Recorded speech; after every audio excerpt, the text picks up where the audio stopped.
Ces derniers mois, Aya Nakamura, la chanteuse francophone la plus écoutée au monde, est au centre de nombreuses controverses. Proposée pour chanter lors de la cérémonie d'ouverture des Jeux Olympiques de Paris 2024, l'artiste a été la cible d'une banderole raciste du parti d'extrême droite Reconquête. Sur les réseaux sociaux, des membres autoproclamés « les natifs » ont diffusé l'image d'une banderole tendue sur les quais de la Seine, où l'on pouvait lire « Y a pas moyen, Aya.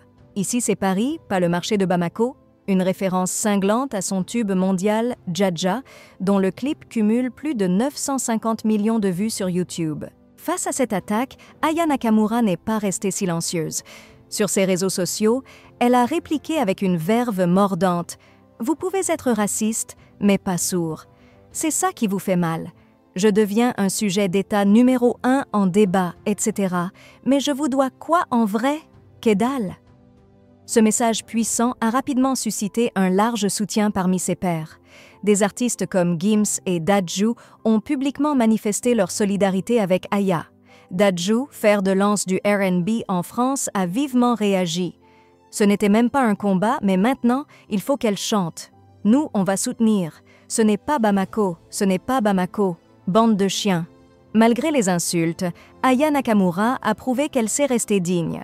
Lors de la cérémonie d'ouverture des JO de Paris 2024, elle a ébloui le public avec une prestation impressionnante. Accompagnée de la garde républicaine et de danseurs talentueux, l'artiste a offert une réponse magistrale à ses détracteurs, transformant la scène en un véritable spectacle.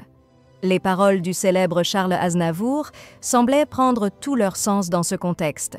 Je ferais mieux d'aller choisir mon vocabulaire. Pour te plaire, dans la langue de Molière, You're the one. For me, for me, for me. Formidable. Quelques jours après cet événement mémorable, Aya Nakamura a pris la parole sur TikTok pour répondre aux critiques des médias qui lui reprochaient de représenter la France alors que les paroles de ses chansons seraient incompréhensibles.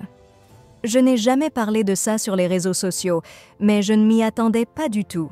J'étais choquée parce que quand on m'avait proposé de faire l'événement, je ne savais même pas ce que ça représentait, a-t-elle expliqué.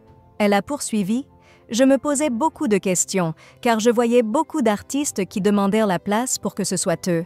Moi, de toute ma vie, avant d'être chanteuse, je n'ai jamais eu de remarques bizarres sur mon physique. C'est que quand j'ai commencé à être connue que j'y ai fait face. » En transformant la haine en force, Aya Nakamura continue de briller sur la scène mondiale, prouvant que le talent et le courage surpassent toutes les critiques. Son message est clair. La diversité est une richesse et personne ne peut lui dicter sa place dans le paysage musical français et international.